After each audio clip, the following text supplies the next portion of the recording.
Hola, hola, ¿qué tal? Sean todos muy bienvenidos a un nuevo video en el canal de Animentaru Channel. Hoy vamos a hablar un poco de la historia de la mafia japonesa de grandioso pasado, pero un decadente presente. Hoy vamos a estar hablando de la Yakuza.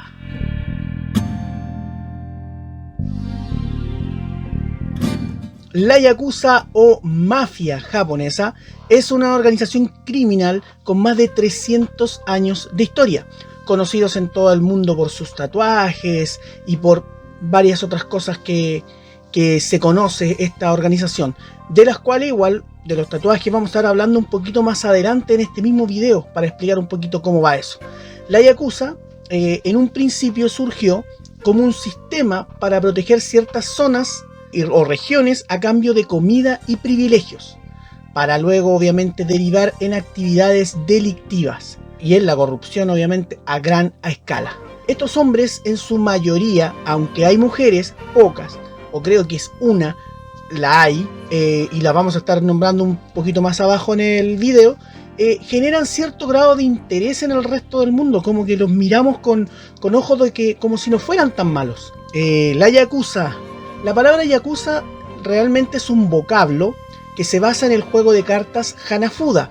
El mismo es el de los pendientes de Tanjiro de Kimetsu no Yaiba, que son las cartas Hanafuda. En ese juego se supone que la peor mano que te puede tocar es un 8, que es el Ya, un 9, que es el Ku, y un 3, que es el Sa. Ahí se suma la palabra Yakuza. Por ende, dentro de la sociedad japonesa, la palabra Yakuza se usa como un argumento despectivo, ya que obviamente esta organización está relacionada con el crimen organizado. Aunque, hay que decir, los japoneses son muy reticentes a dar su opinión acerca de la Yakuza, a pesar de que los perciben como una lacra dentro de su sociedad, sí les da miedo aún y sienten que no tienen que hablar de esos temas. El origen de la Yakuza como tal es modesto, pero está en la raíz del Japón. La Yakuza surgió en el siglo XVII.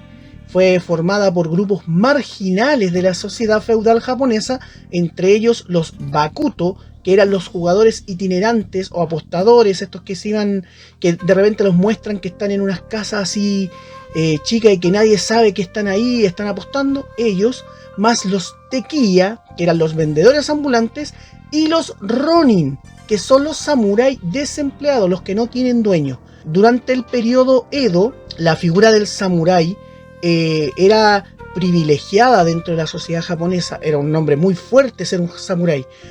Pero al final de la era Sengoku, que es la era donde se provocaron las mayores guerras samurái, Japón inició su era moderna, lo que traía aparejada la unificación del país en un solo gobierno. Por ende, muchos samuráis fueron despedidos y pasaron a ser Ronin. Estos Ronin igual seguían haciendo trabajos de mercenario para sus antiguos jefes, pero ya de manera independiente, ya no eran empleados de estos jefes feudales, sino que ya eran como trabajadores a sueldo. Y también hacían trabajos para gente de alta alcurnia, de gente de mucho dinero. Pasado un tiempo, se empezaron a organizar estos Ronin junto a los otros estamentos que les había dicho, los Bakuto, que eran los jugadores, y los Tekiya, que eran los vendedores, y empezaron a organizar verdaderos ejércitos. Eran unos ejércitos paramilitares, entonces tenían mucho poder, los cuales empezaron a hacer lo que les decía antes. Empezaron a proteger regiones y zonas a cambio de comida y privilegio que les pueda dar estas comunidades. Entonces empezaron a tener mucho poder. Poco tiempo después, esta organización dominaría todos los negocios ilegales de Japón. O sea, estamos hablando de que esta organización de muy poco empezó a tener mucho poder. Obviamente en este momento ya no es tan fuerte como lo era, pero sigue siendo bastante poderosa.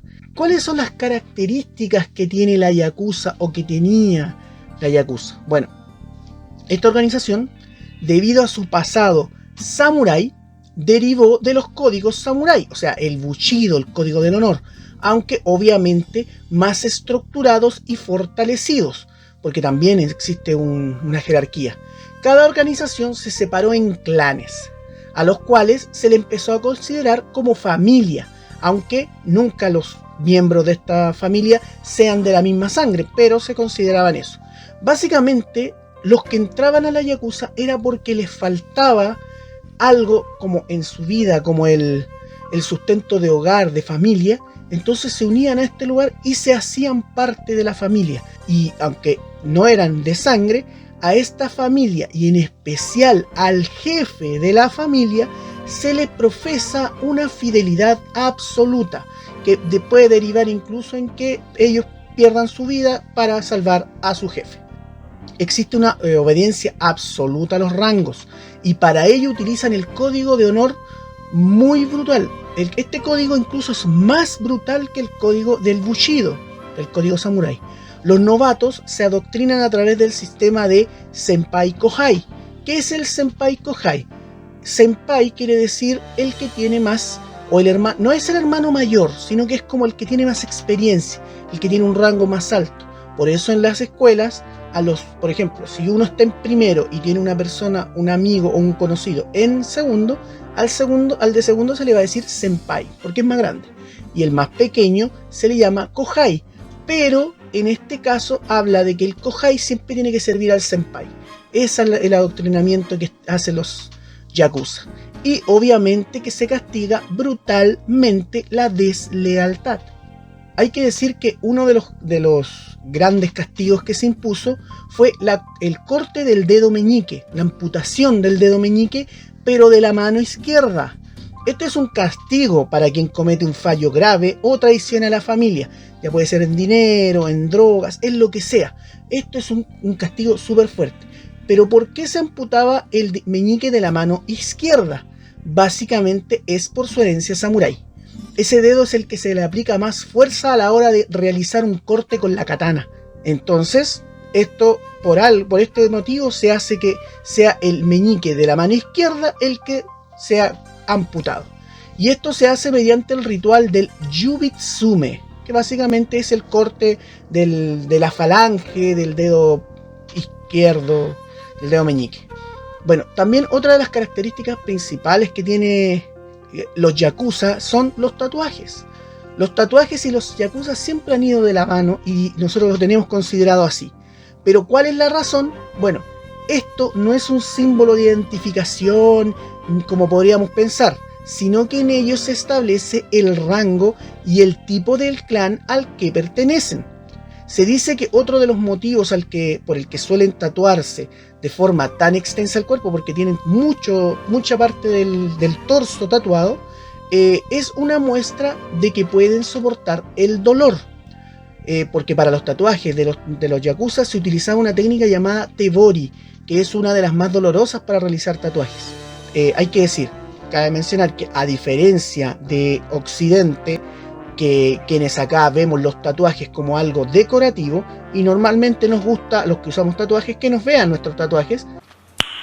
Nice. Para los yakuzas es importantísimo el no mostrarlos. Por ende, a los yakuzas siempre se les veía con su cuerpo totalmente tapado, con traje, con camisas manga larga, con varias cosas que le hacían que no se viera completamente el cuerpo. Aún al día de hoy hay que decir que los japoneses son reticentes a los tatuajes, ya que sienten que está asociado a la yakuza. Y es normal que en algunos onsen, que son los baños públicos japoneses, estén prohibidos. Muchos incluso se colocan algunas telas para cubrir los tatuajes que no se vean para poder ingresar, porque si no, no los van a dejar entrar. Igual hay que decir que con el tiempo la mentalidad japonesa igual ha ido mutando un poco, cambiando, sobre todo las nuevas generaciones, pero es un cambio muy lento. Entonces, en muchos lugares no dejan entrar a la gente tatuada. ¿Cuáles son las actividades que hacía la yakuza? Entre las actividades de la yakuza, podemos listar algunas como la venta y compra de drogas, para no decir otra palabra que de repente YouTube nos pueda censurar, el lavado de dinero, la venta de armas, la industria de las cariñosas, porque también ellos estaban muy metidos, sobre todo en Kabukicho, la corrupción en la política. Ellos tenían siempre gente en la política que hacía bastante complicado todo ahí para la gente común. Aparte del sector bancario y de préstamos, ellos hacían mucho de prestamistas. Entonces, después te venían a buscar con todo para quitarte la plata que pediste, pero estaban en los préstamos. También en el sector empresarial, estaban, como hacían lavado de dinero, tenían que tener empresas donde mover su dinero para allá y para acá. Aparte la especulación en bienes inmobiliarios, o sea, edificios, departamentos, oficinas, ellos también estaban metidos. Y aunque siempre se dijo que las estafas para los yakuza estaban prohibidas, con el tiempo cayeron también en esto y también hay algunas estafas que realizan. Hay un caso puntual porque esta organización, a pesar de ser una organización bastante patriarcal, existen registros de una mujer, de la única mujer que fue miembro de la yakuza. Ella se llama Nichimura Mako. Ella, cuando era joven, le gustaba estar metida en problemas, según lo que se indica, porque hicieron varias entrevistas, y se unió a las Bosozoku, o Bosozoku como con Z, que eran unas pandillas de motociclistas, de chicas que andaban dando jugo por todos lados, y en el momento en que ella se relacionó con un miembro de la yakuza, no pude averiguar quién era o de dónde era, pero cuando se relacionó con él, no hubo vuelta atrás. Quedó fascinada con el mundo del crimen organizado. Obviamente que participó en esto, incluso como a los 20 años ella contaba que perdió, que ella no tenía el meñique, ya se lo habían cortado, y porque ella hubo un problema ahí con drogas y que tuvo que pagar con su dedo. Ella no tenía problema también, se dice, en amputar los meñiques de sus compañeros. Cero problema. Y ella hacía el ritual del Yubitsume, creo que se llama, que a ella se le cortaba, como se le decía, como que era la maestra en cortar dedos, una cosa así. Esta mujer, esta miembro de la yakuza, dejó el mundo de la yakuza debido a la decadencia de la organización en las últimas décadas, y aparte que ya cuando ya fue madre de 2 niños, dijo no, aquí me calmo, aquí voy a llevar una vida normal. Y hoy gestiona una organización benéfica que ayuda a antiguos yakuzas a reinsertarse en la sociedad.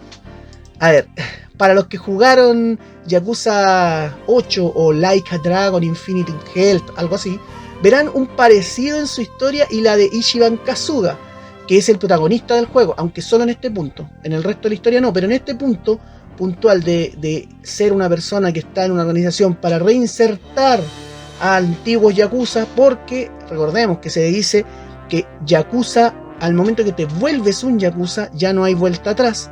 No puedes volver a ser un civil normal. Sigue siendo yakuza hasta que te mueras. Así que esta era Nichimura Mako. También se hace un festival. Porque, obvio, nosotros sabemos que los yakuza como que no sabemos dónde están, no sabemos quiénes son, porque ahora está como todo muy, muy escondido. Pero se realiza un festival llamado Senja Matsuri en Tokio. Esto se celebra cada año durante el tercer fin de semana de mayo en el templo Sensoji, que queda en el barrio de Asakusa. Ahí Lucho va a poner una imagen, pero por lo general es esta donde está como esta lámpara grande roja con un símbolo ahí que dice, creo que Asakusa, ¿no? O Sensoji, no sé, pero algo dice ahí. Esto consiste en una celebración religiosa sintoísta en la cual acuden alrededor de 2 millones de personas durante los 3 días que dura el festival. Durante esta celebración se utilizan unos 100 mikochis. ¿Qué eran los mikochis? Son estos altares portátiles que hablamos una vez cuando estábamos hablando del Kanamara Matsuri. El Kanamara Matsuri, que es literalmente el festival del nepe de acero, se celebra cada primavera, lo que para nosotros sería otoño, ya que estamos al otro lado. De hecho, la celebración principal tiene lugar el primer domingo de abril. Este se dice que es el festival de la yakuza. ¿Por qué? Porque a pesar de que los miembros de la yakuza no suelen mostrar sus tatuajes en público, en este festival sí lo hacen. ¿Para qué? Para que sean fotografiados por los turistas de todo el mundo. A ver, en conclusión, ¿qué podemos decir? Esto es un poco de la historia de esta organización. O sea, faltó mucho, pero es como lo que decimos siempre. Es como la pincelada ahí para que les dé la curiosidad y busquen más información, pero es más o menos esto. Recordemos que películas, juegos, anime. Hablamos de la saga Yakuza, que lleva, este es el 8º juego, más algunos más que son spin-off. Hay animes como el Yakuza Amo de Casa, y varios ahí que están metidos. Nos va mostrando como esto, pero lo que han ido haciendo, lamentablemente, han ido romantizando un poco el término y nos muestran un poco como que si fuera lindo esto, pero nunca hay que olvidar a lo que se dedican. Lamentablemente ellos son una organización criminal. Eso es todo por este video. Si les gustó este contenido, no duden en suscribirse y darle el botón de la campanita para que YouTube les informe de los nuevos videos que subimos. Tenemos videos todas las semanas, así que denle like, compartan, comenten. De verdad nos ayuda bastante para poder generar más contenido. Sin más, nos vemos en otro video. Esto fue Animentaru Channel.